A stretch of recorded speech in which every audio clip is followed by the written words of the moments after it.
Josephine MacLeod ও Ramakrishna mission. পত্রিকার ১১তম বর্ষ, তৃতীয় সংখ্যা। প্রব্রাজিকা প্রবুদ্ধ প্রাণা। ভাবানুবাদ শ্রাবণী বিশ্বাস। স্বামী বিবেকানন্দের মহাপ্রয়াণের ১৪ বছর পর মিস ম্যাকলাউড ভারতবর্ষে আবার এসেছিলেন। তার মনে হলো সমগ্র ভারত যেন স্বামীজিরই ভাবে উদ্দীপিত। স্বামীজির আদর্শকে অবলম্বন করে কত নতুন আশ্রম, সংঘ, প্রতিষ্ঠান গড়ে উঠেছে। যুগনায়ক বিবেকানন্দ নবীন ভারতের পথপ্রদর্শক।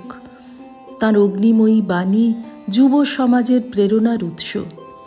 কিন্তু আধ্যাত্মিক সংঘরূপে পরিচিত রামকৃষ্ণ মঠ ও রামকৃষ্ণ মিশনকে তিনি দেশের রাজনীতির সঙ্গে কোনোভাবেই জড়াতে চাননি। অন্যদিকে ভারতের নবীন প্রজন্ম স্বামীজির জাতীয়তাবাদী সেবাদর্শে অনুপ্রাণিত হয়েছিল। অগ্নিযুগের বিপ্লবী ছেলেদের অনেকেই ব্যক্তিগত সঞ্চয় হিসেবে স্বামীজির সদ্য প্রকাশিত দু একখানি বই সঙ্গে রাখতেন। এরই ফলস্বরূপ ইংরেজ সরকারের ধারণা হয় বিপ্লবীদের বিদ্রোহমূলক কাজে রামকৃষ্ণ মিশনের সক্রিয় সমর্থন আছে। সন্দেহভাজন প্রতিষ্ঠানরূপে চিহ্নিত হওয়ায় বেলুড় মঠের উপর পুলিশের কড়া নজর থাকত। মঠের বিভিন্ন শাখা কেন্দ্র থেকে প্রকাশিত বইগুলি বিপ্লবীদের প্রেরণা যোগায় বলে সরকারি অনুসন্ধান সংস্থা একটি রিপোর্ট পেশ করে এবং বেলুড় মঠকে রাজদ্রোহিতার অভিযোগে দায়ী করে। সংঘের সম্পাদক স্বামী শারদানন্দ এবং অন্যান্য সাধুরাও এতে অসহায় বোধ করেন।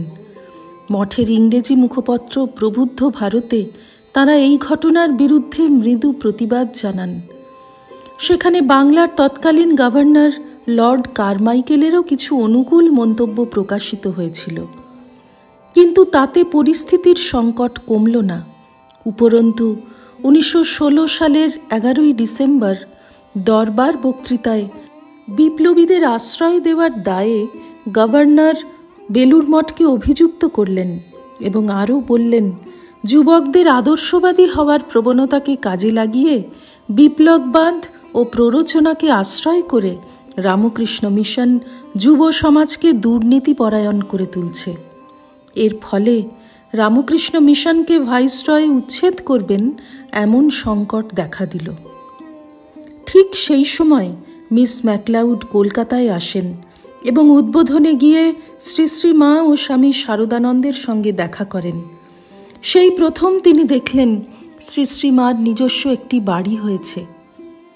এই বাড়িতেই সংঘের বাংলা মুখপত্র উদ্বোধনের প্রধান কার্যালয়, যেখানে নীরবে ধ্যান তন্ময়তার সঙ্গে সাধু ব্রহ্মচারীরা কাজকর্ম করে চলেছেন। এ কাজ স্বামীজির কর্মযোগ, ব্যক্তিগত কর্মব্যস্ততা নয়। মিস ম্যাকলাউড মুগ্ধ হলেন, অথচ বাইরে থেকে দেখে তাঁর অতলান্ত শ্রদ্ধার পরিমাপ করা সাধ্যাতীত। তিনি তো জুতো পরেই ওই বাড়িতে ঢুকে কাঠের সিঁড়ি দিয়ে মচমচ শব্দ করতে করতে ওপরে পূজ্যপাদ স্বামী শারদানন্দ মহারাজের ঘরে ঢুকে গেলেন। অল্প বয়সী সাধুরা ব্যাপার দেখে অবাক। মেম সাহেব করে কি?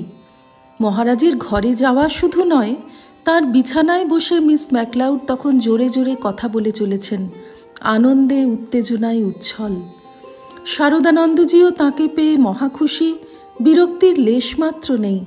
পরে তিনি নবীনদের ডেকে বুঝিয়ে দিলেন, পাশ্চাত্যে সেই নির্বান্ধব দেশে বরাবর ইনিই ছিলেন চিরসুহৃদ। আরও বললেন, এরা অন্য ধাতের মানুষ। মিস ম্যাকলাউড এর কয়েকদিনের মধ্যেই লর্ড কারমাইকেলের সঙ্গে দেখা করে রামকৃষ্ণ মিশনের ভাবাদর্শ আর কার্যপ্রণালীর কথা আলোচনা করলেন।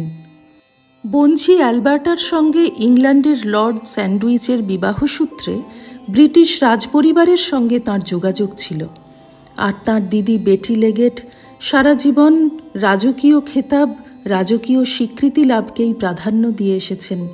সেদিক থেকেও দিদির সঙ্গে সর্বত্র যাতায়াতে অভ্যস্ত জোসেফিন সমাজের প্রভাবশালী মানুষদের কাছে অপরিচিত ছিলেন না। তাই স্বামী শারদানন্দজি যখন লর্ড কারমাইকেলের সঙ্গে স্বয়ং দেখা করতে গেলেন, তখন মিস ম্যাকলাউড তাঁর সঙ্গী হলেন এবং লর্ডকে সবিস্তারে বুঝিয়ে বললেন মিশনের ব্রত, লক্ষ্য এবং উদ্দেশ্য সম্পর্কে।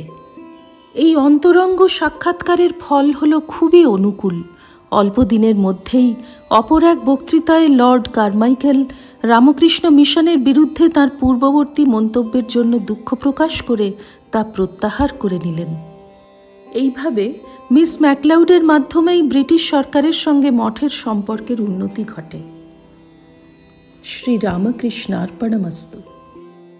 নিবোধত আজকের পাঠ আপনার ফোনে রোজ পেতে চাইলে সাবস্ক্রাইব ও বেল আইকন দুটোই ক্লিক করুন।